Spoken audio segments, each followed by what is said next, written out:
Hello, and welcome to the Law School Toolbox podcast. Today we're going to talk about a very important subject, financial considerations in law school. Everything from student loans to scholarships to how you might be able to save a little bit of money while you're in school.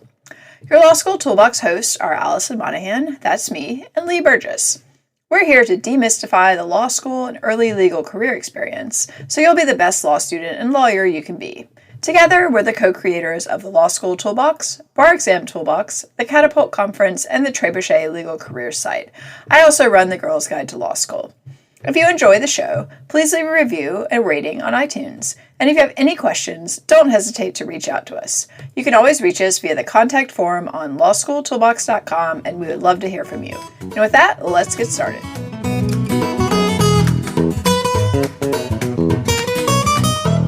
Welcome back. Today we're talking about financial considerations before, during, and after law school.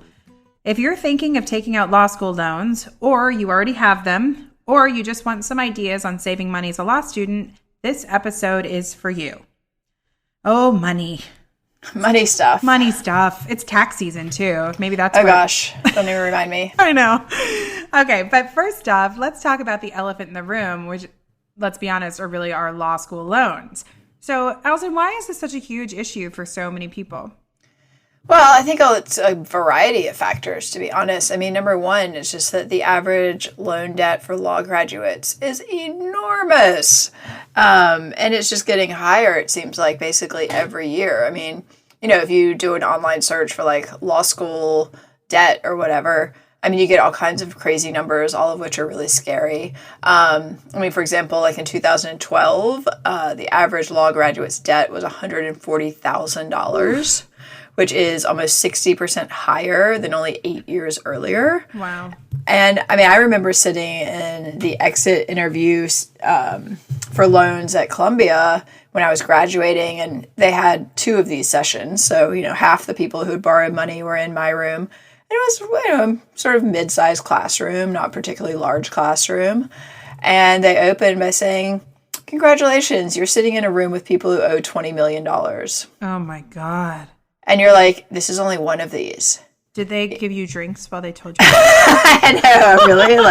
And it's only, that was, more than 8 years ago. So it's like, it's 60% worse now. Oh my gosh. You wonder, how could it even be worse? But, I don't remember. There were people in my class who graduated with debt of more than $200,000. It's not that unusual. I think if you get out of law school with less than $100,000 in debt, you're probably doing pretty well for yourself. Yeah. And I think it's just hard for people to conceive of what that really means. Particularly when right now the interest rates on these graduate loans are pretty high. Before we started the podcast, we were just saying, I remember I consolidated my loans at 3%, but you can't do that anymore. Yeah, they changed the rules during the time I was in law school. Yeah, no, and it's if you're looking at taking out loans at 7 or 8%, particularly in today's interest rate environment, that's a really high interest rate. You could buy a house for less of an interest rate, pretty much anywhere than that. So I think, it's just the scale of the debt is so hard to understand. And I think a lot of law students don't like to talk about numbers, Right. I think that's part of the problem too, is these numbers, it's hard to understand, but then they make people nervous, sitting, I don't love budgeting money. I've never loved it. Luckily I'm not terrible with money, so I don't have to spend a ton of time focusing on it, which is probably good since I run the finances for our business. Yeah. Lee had to take the checkbook away because I wasn't paying the bills on time. I did. But it's anxiety inducing, Oh yeah. I remember after I graduated, because I actually had loans from Berkeley as well for my first graduate program. And, you have this stuff and you've been kind of paying it off and you're being responsible. You're keeping track. You're paying your bills, blah, blah, blah. But I remember so a year or so after I graduated, I finally was I should sit down and really think, really make sure I understand where all this money is going and what my loans are. And I had some private and some public and you got all this stuff. And I saw the final number and I almost had an anxiety attack. Mm-hmm. Because you just don't think of it all together until suddenly you're looking at 6 figures and you're like, oh my gosh, this is really serious. Yeah. And I think that this debt can stay with you a long time too. I think that's something else that a lot of people forget about, that, you can be paying these off for a really, really long time. Oh yeah. Mine are on like a 30-year repayment plan. Right. Or, through other life changes, possibly job changes, or, meeting a significant other and getting married and commingling finances. And then you need to be able to sit down with your future partner and discuss your debt load and how you as a family are going to manage your debt load. I mean, this stuff is pretty serious and is something that can influence lots of life decisions, when it comes time to buy a house, when it comes time. Yeah, you hear anecdotally about people like not getting married or not starting families or not buying a house because of their student loan debt. And sometimes, it may be the case you can't get a mortgage if you have enough student loan debt, just because your debt to income ratio is not sufficiently good. Yeah. And I think it's one thing to be like, oh yeah, right, I know that there might be repercussions, but to really sort of sit with, how much is this going to cost me on a monthly basis? There are loan repayment calculators that you can sort of, you can figure out basically like if I borrow, the average debt for my school, like what are my repayment options going to look like? Mm-hmm. And I think sometimes that can be a better way to make sense of it because, at some point, like the numbers just start being like, whatever, like what's the difference between $100,000 and $200,000 in debt? Like, whatever. But, if you see that like it's a difference between $1,500 a month, which is already a lot, or like, $3,000 a month, you might be like, there's no way anyone can pay $3,000 a month, like, for their loan debt. Like, where would that money come from? And right. I think that's the conversation you want to have with yourself before you sign on the dotted line. It's true. What are you planning on paying for your rent or your mortgage or, right. all of that stuff. And then adding on to that, these large monthly payments, it can be really challenging, and it can make you feel like even if you're an attorney with one of these high paying jobs, you can feel like you don't make very much money because you're paying so much money out to the loans. Right, and people can start feeling really trapped. Mm-hmm. And then the reality is just a lot of people are not getting the jobs that they might expect. And I think, sometimes people look at like, oh, what's the average salary for a lawyer? And it's like, oh, the average starting salary is, say, $80,000. But what people don't necessarily understand, unless they look at the math, is that you have this bimodal starting salary distribution. And that might sound really like scary and mathy, but basically if you look at a chart, and we can link to a chart in the show notes, is you have kind of most people are getting jobs out of law school that pay somewhere between probably like $40,000 and $60,000. And then some people, a very small subset of people, are getting jobs that pay $160,000, and they're skewing that average up. Mm-hmm. So it's not like anyone's really getting a job that pays, say, $80,000 or $90,000, which that might be a great upgrade on most people's sort of like income going into law school. But you have to be realistic that most likely you're going to be in that first chunk where you're like, maybe you get a job out of school that pays $50,000. Can you possibly pay your loan debt on that? Right. That's scary. I think even if you get one of these high-paying jobs, your debt load may be an entire year's salary before taxes. Oh yeah, I love it when people are like, oh no, it's not a problem because I'll just borrow like $150,000, but I'll make that my first year. It's like, well, do you plan to eat? Right, and have you met the IRS? Yeah, and are you going to live on the street? Are you familiar with taxes?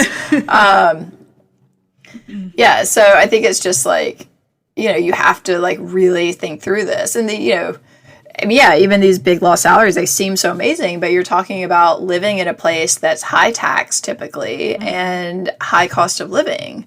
So, it's kind of, I thought it was ridiculous. This partner in a law firm I worked in was like, I don't understand how anyone in San Francisco or the Bay Area could live on less than $500,000 a year.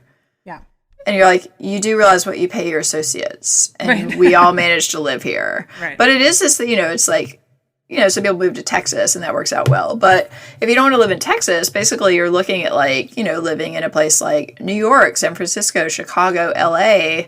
These are not cheap places to live. Right. I'm sure we all know like associates who are living paycheck to paycheck. Like I was definitely doing that for a little while when I first moved to San Francisco because my rent was so high. Mm-hmm. And I looked at my salary and was like, I shouldn't be living paycheck to paycheck. Like what is going on here? And then I looked at my rent and I was like, oh, I need to cut that in half. Mm-hmm. Yeah. Let's talk about another sobering reality is oftentimes people can't even get these jobs because they aren't passing the bar exam.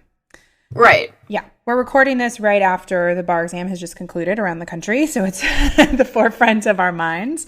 But bar pass rates continue to go down nationwide, and I think a lot of students, just assume that, they're in the clear to pass the bar, they're in the clear to get one of these jobs, and then they don't have a plan B when things don't go well. And for instance, if you do struggle with the bar exam, it is a very expensive proposition to take it over and over again, thousands and thousands of dollars each time that you sit for it.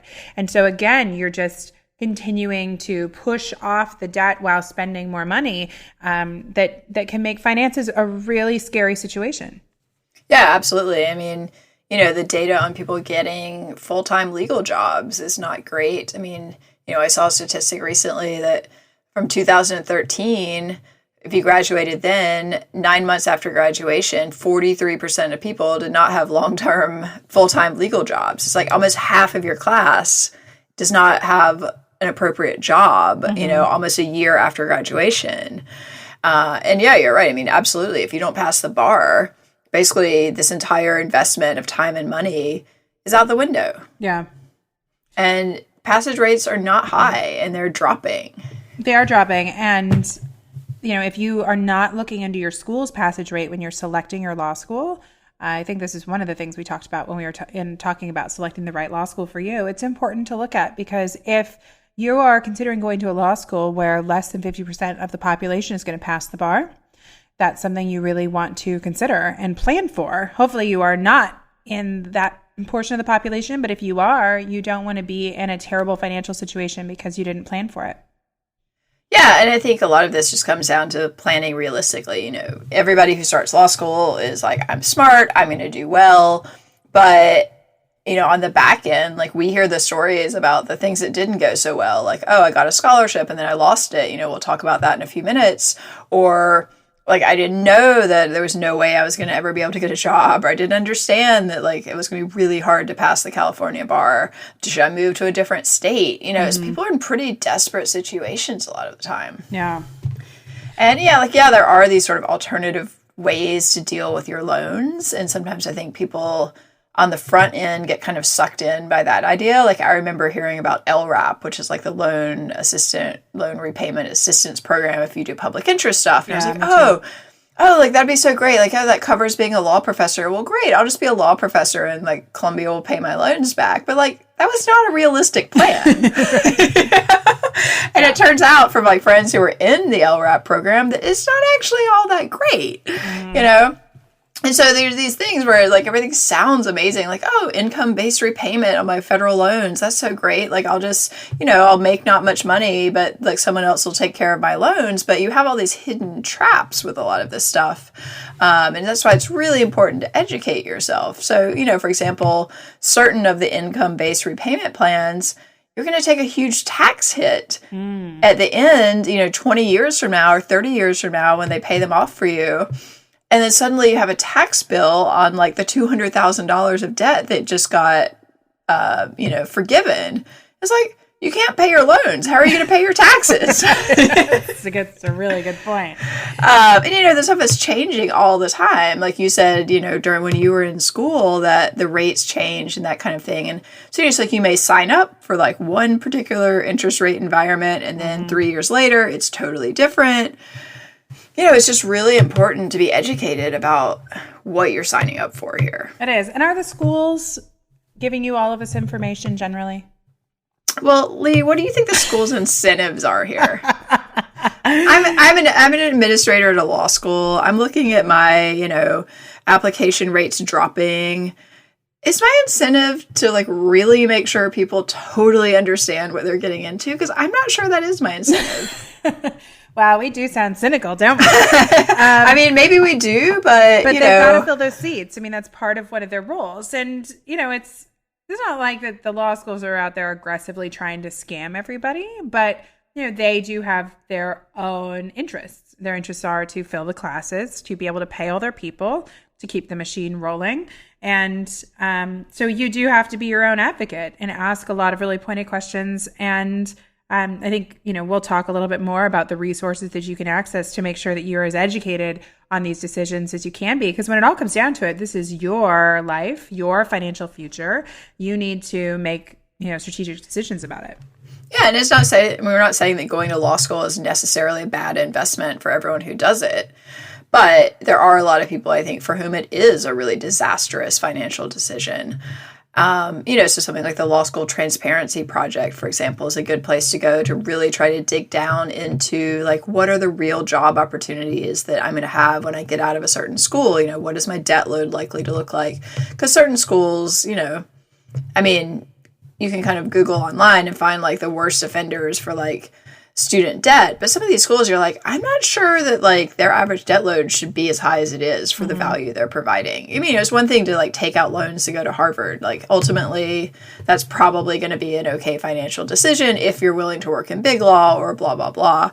But, some of these schools, you're like, your bar passage rates are basically, like, nothing. No one's getting jobs. Like, this is crazy. Why are people taking so much money to go to these schools? And I think those are serious questions people need to ask themselves. Yeah, because these are realities you're going to live with for a really, really long time. Yeah, and it's really sad when you see someone make, like, a bad financial decision in their mid-20s that's going to stay with them until they retire. Yeah. That's a powerful way of putting it, because I think a lot of people don't think of it that way. Yeah, and it's just like, with the interest rates being what they are, like, this stuff adds up really quickly. Mm-hmm. Yeah. I always think it's sobering every time I look at any sort of loan tax documents where you just see the amount of interest, even if you have a low interest loan, the amount of interest and principal that you're paying each year. Yeah. Oh, yeah. I got one for my private loan the other day and was like, wow. So basically I've been paying this for, however many years. I basically paid the initial amount, and it's still, like, pretty much about what it started at. Yeah, yeah, I know. Like, how does this work? Money, guys, Yeah, it's definitely not free money. And, like, we're not saying that you shouldn't go to law school. We're not saying you shouldn't take on debt to do it. All we're saying is you really need to understand what you're signing up for, and you need to be realistic about what your opportunities are likely to look like before you accept this money. So, at a minimum, run the numbers through a repayment calculator and see, like, okay, every month, this is what it's going to look like at this interest rate for me, over this period of time. Like, this stuff's easy to find on the internet. Right. And then compare that to your school's salary data or the schools that you're looking at and be skeptical about it. Because as we said, they want to make their numbers look as good as they can. Right. And you might need to discount that a little bit. So, if their average salary or, again, the average is meaningless, so don't look at the average. But, you really want to see it broken down by, like, you want to see their graph. I don't think any schools actually provide this, but they should. About, like, what are the data points of salary so that you can be like, oh, okay, if I'm, like, a typical student, this is what it's likely to look like. But, of course, people are massively ambitious. Right. And I think it's important to think through, if you do have an idea of what sort of law you want to practice, how does that all play in? If you want to go be a district attorney somewhere and work for the government, you need to know what the salaries are for those jobs, depending on where you take them, and how that's going to play into this. I think you can also use your own goals, because I don't think it's just about, like, oh, I'm sure I'll get a big law job and I'll make all this these loans disappear. I think if you want to do public interest work, if you want to work in government, if you want to take one of these jobs and you know about it going in, then you better be financially planning for that in the future, so you don't take one of those jobs and then find out you can't afford to, pay for your law school experience and do the work that you went to law school for. Right. And a lot of this is about, like, does your school have, like, a loan repayment option? Does it cover what you want to do? The other thing to think about, frankly, is, like, are you planning on, like, having a family? Do you want to take time to, like, spend with, like, any future kids that you might have or something? The reality is most people leave big law in the first 3 to 5 years. Yeah. So, it's not the situation where it's like, oh, I'll just, like, have that job for the rest of my life and, like, I'll be totally fine. Like, you've got to get really sort of dig down into the details on this stuff. Mm-hmm. So is the answer just to try and find the wealthiest family member you have and get them to pay for law school? Well, that is one approach. If your parents are like, hey, I'll just pay for this, no problem, great. But, I was thinking when I was writing this about a friend I had in law school, and I met her at orientation, and she was really struggling with this question because she was Asian. And her parents had basically, like, struggled and saved their whole lives, and now they were in a position to pay for her to go to Columbia. However, if they did that, it was their entire life savings. Ooh, wow. And, there is this idea of like, well, I'll spend the money on you now and then you like take care of me later, which is lovely. But what if she got hit by a bus the day after graduation? Right. I mean, it's horrible to say, but like that's a really huge risk that her family would be taking if they paid for school. Like in that situation, maybe it's better for her to take loans because if something happened, God forbid, at least the loans would go away. Yeah. And her family would still have their life savings. So, I think you just have to be really careful about the decisions that people are making around how to pay for this. I think also to maybe explore opportunities in the middle. I think we've been talking about like these huge numbers of debt or, what if your family can pay for your entire Columbia experience? But sometimes it can be kind of compiling resources from different places, Definitely. and so maybe your family can support you a little bit, or maybe you can save some before law school so you have a little bit, or maybe you can look at the different types of loans and you decide, okay, well, this is a reasonable amount for me to take out. Or if we'll talk about different ways to save money while you're in law school to hopefully reduce your debt load.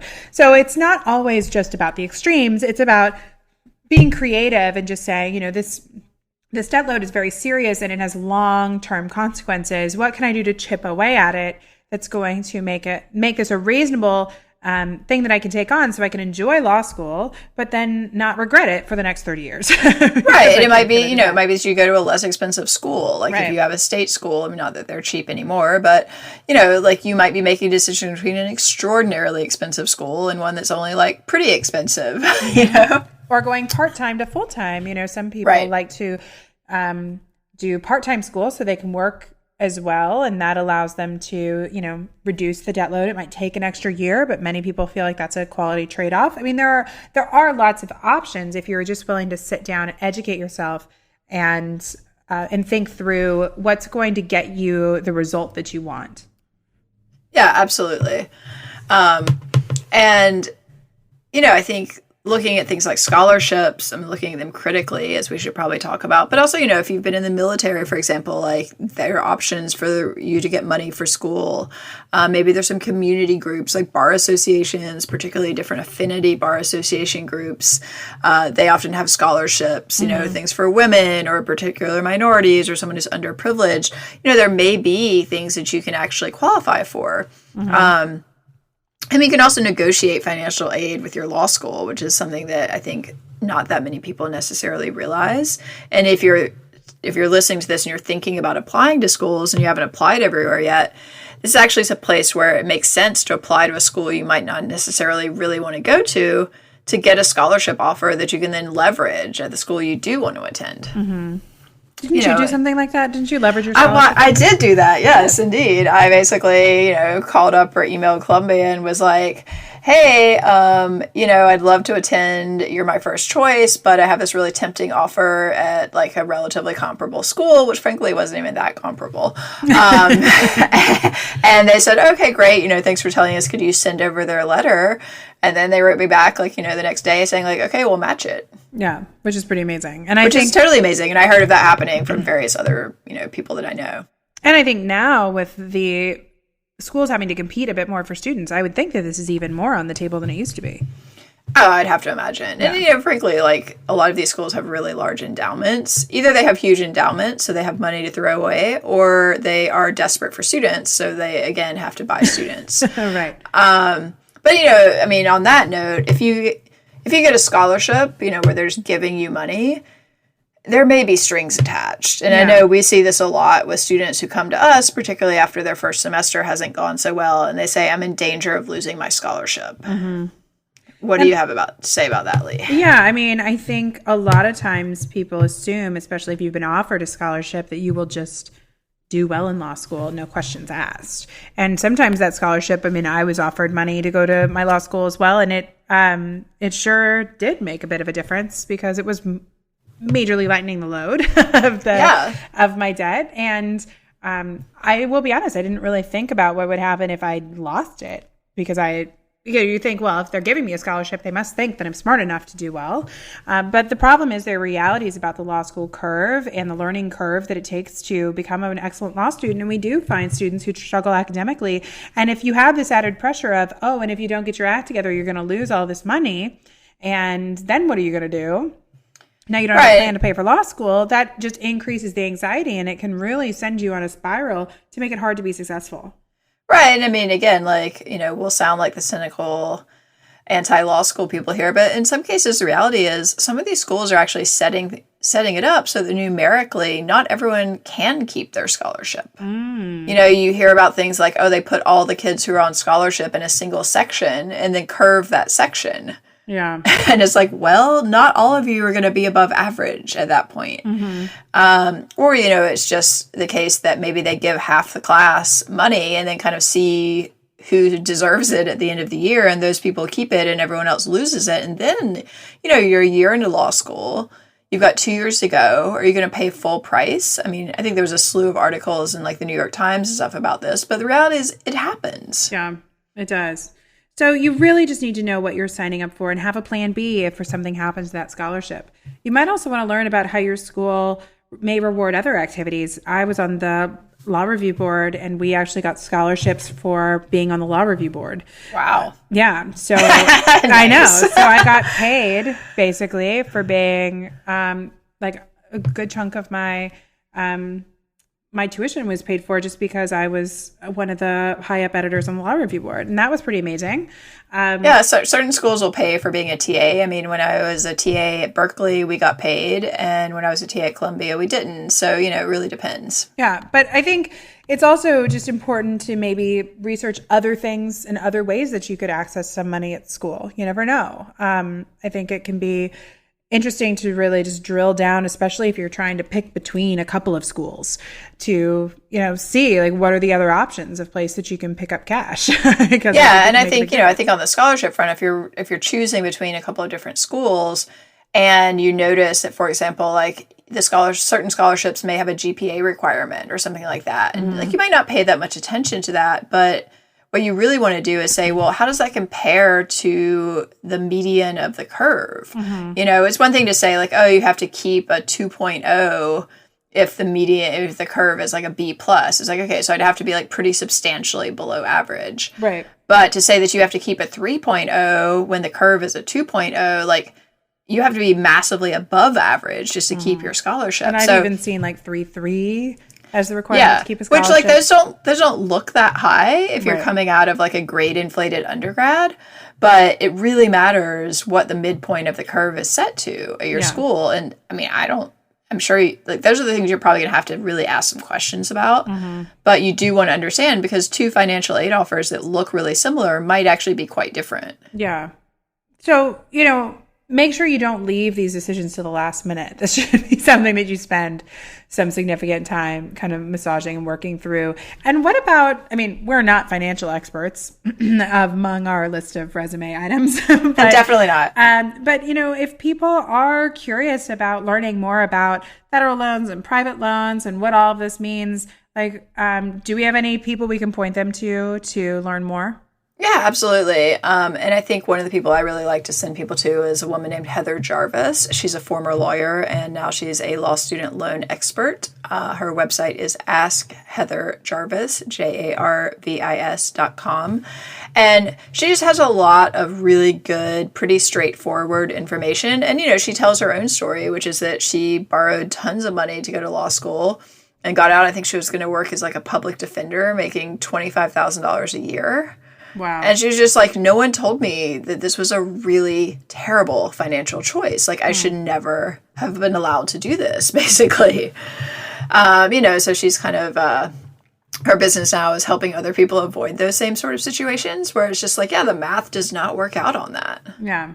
So whether you're a prospective law student or even if you have already taken these loans and are now kind of scratching your head going, maybe what should I do? What should I do? Yeah, I think it's a great site to go to. She has, information, like detailed information on all the different types of loan repayment choices, which are always changing all the time. And it matters if you have federal loans, private loans, like certain loans are not available to international students, all this stuff. Like, and I think she actually takes questions too. So if anyone is like dying about what they should do, don't write to us, write to Heather.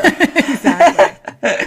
Now, what about just like some practical stuff that you can do in law school to save money? I'm sure that, both you and I made some cuts to our lifestyle. I know I was working full-time right before I went back to law school, and I definitely felt like I had to shift back to a student lifestyle. What are some of the main ways you think that you can save money while you're in law school? Yeah, I mean, I think you've alluded to that point, which someone told me when I started, which I think is definitely accurate, is if you live like a lawyer while you're a student, you're going to live like a student while you're a lawyer. Yeah. So it's like, take your choice. You're going to have to basically like pay the piper sometimes. So probably better to live like a student. And I was the same. Like I was living, I'd been working for several years at a reasonably paid job. And yeah, I had to basically cut back. I think one thing people can do is really look at those big expenses. I mean, it's easy to say like, oh, don't have a latte every day. It's like the $5 or whatever. Maybe that's only the latte price in San Francisco. I know, it's like that's only the one at 4 Barrel. Yeah, but even the $3 latte, Starbucks, the $3 latte is not going to like make that much of a difference in your long-term financial future.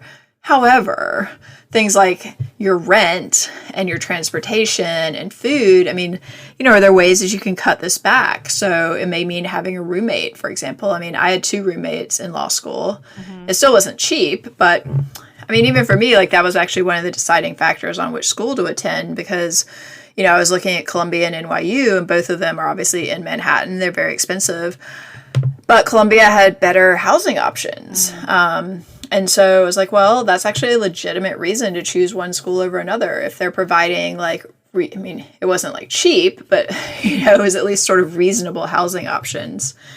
With your car, you're in law school now. Do you need to switch down to like a less expensive car? Right. Are there ways that you can avoid having a car, depending on where you're living? Things like this that, they add up pretty fast. Yeah, they definitely do. And, especially with things like cars, it's like insurance on the car and... or getting like your timing belt replaced, which I had to do the other day.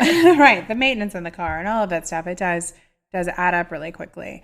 I know I worked part-time while I was in law school. There are restrictions about how much you're allowed to work part-time while you're in law school. I think they've gotten a little more liberal, though. I think they are pretty liberal. I think the biggest constraint is really like how many hours you have. Yeah, I mean, exactly. You have to be careful with like the side jobs because okay, it's great that you're making money like driving for Uber or like working as an LSAT tutor, but you've got to also have time to pay attention to your classes. Right, exactly. So I worked as an private SAT tutor during law school, which was actually great because I could set my own schedule for that, which was nice. And I just worked for a company that would, hand me students. I'd go do the teaching and leave, which was a great side hustle for me in law school. And then I eventually got jobs at school, TAing and even tutoring through the school. So I had friends that worked in the library. There's like work study money can be available depending. You might be able to replace some of your loans with. I mean, it's always going to be like a time money trade-off, but that's sort of the nature of life. Yeah, exactly. So definitely something to think about, but make sure, again, that you're balancing it with, the amount of responsibilities you have at school so that you're not like working so much that you don't have time to study and then your grades suffer and then you can't get the job that you want and then you won't be able to repay your loans anyway. So right. And also these summer jobs, I mean, if you do really well your first semester at a good school or first year, or if you do, relatively well at a top school, like you're going to probably be able to get a job over the summer that potentially pays a lot of money. Mm-hmm. And some schools actually decrease your financial aid your third year because they assume that you're going to have a firm job. So you kind of have to ask yourself, is this something that's in your plans? Or is this something that someone else is planning for you? Yeah. Because if you're not planning on going like the highly paid route, it's not to say that you shouldn't take the money, but you're going to have a plan, which is probably going to be private loans, for filling that gap. Yeah, that's a really good point. I think also sometimes people can get really stressed out about dressing like a lawyer on a budget. How am I going to be able to, even if you get a volunteer legal job over the summer, show up to work not wearing jeans, flip-flops, and a fleece, which is what I wore through most of law school. But I think there are some ways that you can plan ahead to make that a bit easier. I think, one, of course, you can shop at places, maybe even like Nordstrom Rack and things like that, where you can get things on sale. I know other I was at like an H&M the other day, and they had some reasonable looking suits. Yeah, which is also great.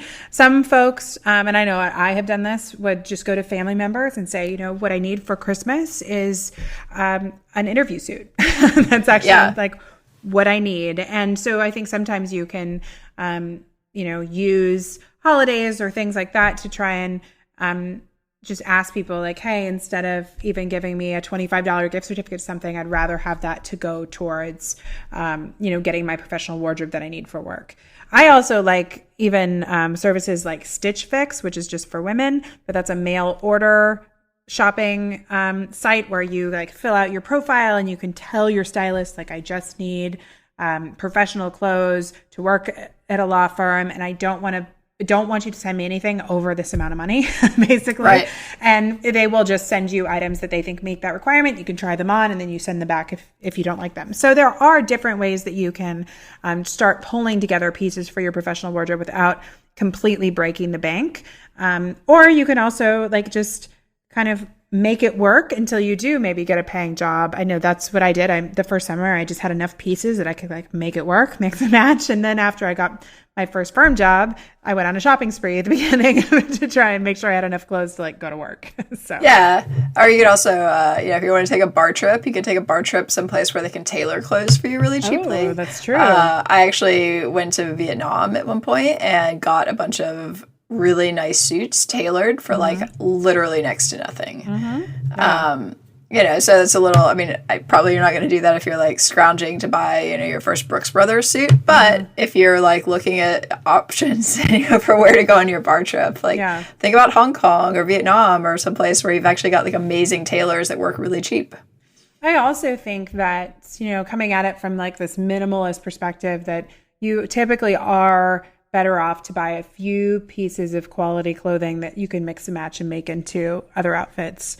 Like a black suit jacket with, if you're a woman, black pants and then a black skirt and a few different tops can actually get you through quite a bit of that can dress you for most of a week, right? Yeah, because you might have a sweater for one day, or you might have, Yeah, it's like, you get two skirts, maybe like an A-line and like one with a little more flair to it, and then you get a pair of pants and you get a matching suit jacket, and you're basically like at that point pretty well set as long as you have enough tops to sort of mix in. Put a little scarf on one day, right? Or whatever, Scarves, necklaces, like nobody's like demanding that you be a top model. No, exactly. Just one or two nice pairs of sensible, comfy shoes that are going to be able to last you. Stuff like this, I think it's less about having a huge closet full of stuff and more about, do you have what you need to, present yourself the way that you need to be presented. Also, sometimes that first summer, you're not working in a place where you need to wear a suit. Sometimes you're volunteering at a government office or a nonprofit, and they're not asking you to dress up. So don't go invest a bunch of money into things. Everybody needs one good suit. That's very important. But don't invest in a whole wardrobe before you know what you actually need. Right. And if you're absolutely desperate, say you have an interview and you have nothing to wear, like you can probably borrow something from someone. Yeah. And that's completely fine. And then you get the job and then you find the money to buy it. But, if you don't have the job, you can't go out and spend like $1,000 on a brand new suit wardrobe. No. Start with the H&M suit. Yeah, exactly. I was actually I was like, H&M, like I could see someone like getting by with this for the summer for like a few $100s probably. Yeah. And that's when like maybe you take on like some extra side work or something and like make the little bit of money that you need and you make it work. But I think it's just a question, again, of like being cognizant of your expenses, being careful with what you're spending, and with all the stuff about the scholarships and the financial aid, just really understanding what you're getting into. And we'll put some resources in the show notes, but please, please, please do not just sign on the bottom line and be like, oh, I'm sure everything's going to work out great. Yeah. I will also share one more tip when you're thinking about making a life transition. Don't go out and buy everything you think you need for law school in the beginning.